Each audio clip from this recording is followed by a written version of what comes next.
मैं अर्ज़ कर रहा था कि हुज़ूर सल्लल्लाहु अलैहि वसल्लम गारे हिरा की तन्हाइयों में जाकर रात को अल्लाह के साथ लो लगाते थे। झुकाओ तो सर उसके आगे झुकाओ, लगाओ तो लो अपनी उससे लगाओ, लगाओ तो लो अपनी उससे लगाओ। और ये सिर्फ गारे हिरा का मामला नहीं, आमना के लाल बचपन के आलम में, बचपन की जिंदगी में भी रात को जागते रहते थे। इसीलिए किसी ने कहा ना कि जागते रहते थे रातों को मोहम्मद मासूम, जागते रहते थे रातों को मोहम्मद मासूम। और ये राज हलीमा को कहाँ था मालूम।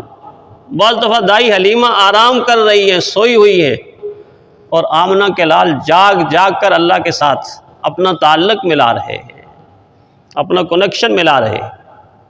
यही तो बाद में फिर जब इस ताल्लुक का एक खूबसूरत रुख सामने आया, इक़रा बिस्मि रब्बिकल्लज़ी खलक़, वो शम्मा उजाला जिसने किया 40 बरस तक गारों में। कोई एक दिन की ज़िंदगी थोड़ी है, एक हफ्ते की ज़िंदगी थोड़ी है, 40 बरस तक गारों में। एक रोज़ चमकने वाली थी सब दुनिया के दरबारों में। इतनी लंबी और तवील तरीन इबादत, गारे हिरा की इबादत, हम उन इबादत को भूल ही जाते हैं। अफरा तफरी के इस ज़माने में तो अब फ़र्ज़ नमाज भी, हमारी फ़र्ज़ नमाज भी इतनी मुख्तसर हो गई कि उठक बैठक के सिवा कुछ नज़र ही नहीं आता, उठक बैठक के सिवा कुछ नज़र भी नहीं आता। नवाफिल का कहाँ अब वक्त मिलता है, बस कुछ खुश नसीब हैं, खुश किस्मत हैं कि जिनको अल्लाह तौफीक दे देता। बड़ी तौफीक है ये। इसीलिए उलमा नमाजों के साथ नवाफिल का तज़किरा भी करते हैं। और बाज़ जाहिल लोग अपने आप को इस्लामी स्कॉलर कहने वाले इस बात पर उलमा में तनकीद भी करते हैं, उलमा में तनकीद भी करते हैं। देखो जी, ये कहते हैं कि इतनी रखते पढ़ो, इतनी रखते पढ़ो, इतनी रखते पढ़ो। वो ये नहीं समझते कि उलमा उन रख्तों को फ़र्ज तो करार नहीं दे रहे, वाजिब तो नहीं करार दे रहे, उन रख्तों को नफल कह के कहते हैं कि ये नफल हैं जो हुजूर ने पढ़े। वो क्या नुकसान कर रहे? वो कोई नुकसान उम्मत का कर रहे? ज़रूरत तो 2 रोटी 1 रोटी से भी पूरी हो जाती है, लेकिन आपके सामने अगर कोई दस्तरखान में लाकर रोटी भी रखता है, सालन भी रखता है, बिरयानी भी रखता है, फ्रूट भी रखता है, और इसके अलावा सारे के सारे मज़ेदार खाने भी रखता है, तो ये आपका हमदर्द है या आपका दुश्मन है? कोई कहे देखो जी, भूख तो रोटी से मिट सकती थी, ये इतने खाने क्यों लाए? आपकी बात ठीक है कि 2 रोटियों से 1 रोटी से भूख मिट जाती है, काफ़ी है, लेकिन ये लज्जत के सामान अल्लाह ताला ने इसलिए पैदा किए हैं कि इनको इस्तेमाल करके अल्लाह का शुक्र अदा कर दिया जाए। ज़रूरत तो मेरी आपकी फ़र्ज़ नमाज से ही पूरी हो जाती है, लेकिन नवाफिल का सिलसिला इसलिए शुरू किया कि जिस तरह आप खाने में वैरायटी चाहते हैं, इस तरह इबादत में भी तो वैरायटी होनी चाहिए ना।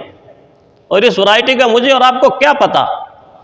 पता तो उस इंसान को है जो रात की तारीकी में खड़ा होता है, ठंडे गर्म मौसम में खड़ा होता है, अपनी नींद को छोड़ देता है, नरम बिस्तर को छोड़ देता है, अपनी थकावट का ख्याल नहीं करता, और फिर बावजूद होकर अपने मसल्ले पर खड़ा होकर ऐसी सुकून और इत्मीनान की इबादत का आगाज़ करता है कि जिस इबादत के आगाज़ करने के बाद वो या खुद होता है या उसका खुदा होता है।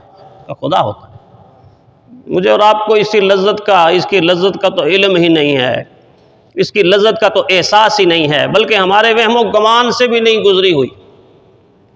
ये तो उनसे पूछें कि जिनके रुएं के अंदर इस इबादत का नूर भी था, सरूर भी था, लज्जत भी थी, और अपने अल्लाह से आशनाई भी थी। शेख अब्दुल कादिर जिलानी रहमतुल्लाह अलैह का नाम हम बहुत लेते हैं, कितने बड़े अल्लाह के वली हैं। वक्त के हुक्मरान ने एक सूबा गिफ्ट किया, गिफ्ट। मुझे और आपको एक छोटा सा प्लाट कोई गिफ्ट कर लेना तो हम फूले नहीं समाते। मैं DHA के लोगों को कहा करता था, खासकर रमज़ान में, कि अगर कोई ऐलान करे कि कमर्शियल प्लाट 8 मरले का फ़लाँ जगह उसको मिलेगा जो सबसे पहले पहुँचेगा। तो हम में से कोई भी रात को सोएगा नहीं, बस दौड़ ही लगा दे, मैं सबसे पहले पहुँचूँ, मैं सबसे पहले पहुँचूँ। उसको हासिल करने के लिए या सारी रात खड़ा रहना पड़े तो खड़ा रहेंगे, लेकिन नफल नमाज के लिए खड़ा रहना बोझल बन जाता है। इसलिए कि प्लाट की वैल्यू हमारे दिमाग के अंदर ज़्यादा है, नफल की कदर कीमत का पता ही कोई नहीं है, पता ही कोई नहीं है कि क्या कदर कीमत। शेख अब्दुल कादिर जिलानी रहमतुल्लाह अलैह को सूबा जो गिफ्ट कर रहा है वक्त का बादशाह, वो आपका सूबा पंजाब नहीं है, सिंध बलोचिस्तान और केपी की नहीं है, दुनिया का बेहतरीन और खूबसूरत सूबा, बेहतरीन और खूबसूरत सूबा नीम रोज़ उस इलाके का नाम नीम रोज़ इसलिए नाम रखा था कि इतना खूबसूरत था, इतना खूबसूरत था कि लोग कहते थे इसके दिन तो रोशन हैं, नीम रोज़ की रातें भी रोशन हैं, रातें भी रोशन हैं। इतना खूबसूरत सूबा कागज़ पे ऐसे लिख के एलची के ज़रिए से भेजा, ये मैं आपको गिफ्ट करता हूँ, अतिया करता हूँ। इसकी बादशाहत भी आपके हाथ में, इसका निज़ाम भी आपके हाथ में, इसकी आमदन भी आपके हाथ में। जो गंदम पैदा होगी, जो अनाज पैदा होगा, वो आप ले लें, अपने शागिर्दों को खिलाएं, खुद खाएं। और वो पर्चा लेके जब एलची उसका शेख अब्दुल कादिर जिलानी रहमतुल्लाह अलैह के पास आया और देखा कि सूबा मुझे गिफ्ट हो रहा है, तो उसी पर्चे की पुष्ट पर पीछे इबारत लिखी। और वो क्या इबारत लिखी, क्या कहा, चूँ चितर संजरी रुखे बख्तम स्याबाद, फारसी के अंदर लिखा। फरमाया कि अगर तेरे इस सूबे की राई के दाने के बराबर भी मेरे दिल में कोई वक़्त है, कोई वैल्यू है, कोई हैसियत है, तो मेरी किस्मत अल्लाह ताला उस तरह स्याह कर दे कि जिस तरह तेरा ताज स्याह है।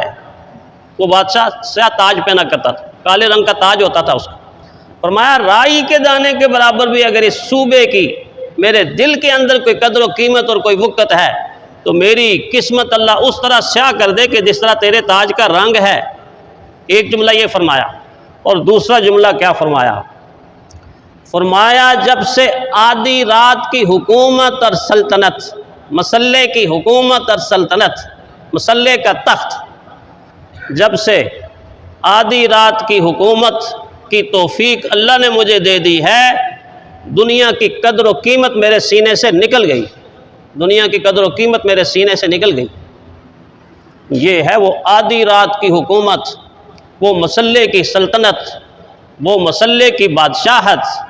इसलिए मसल्ला तख्त शाही है और नवाफल तो बादशाही ही बादशाही है, नवाफल बादशाही बादशाही है। जो इसमें लुत्फ़ है, जो इसमें मज़ा है, जो इसमें सुरूर है, एक मरतबा इंसान चख ले, एक मरतबा इंसान चख ले, तो बस फिर कभी भी इस इबादत से वो इंसान दूर नहीं हो सकता।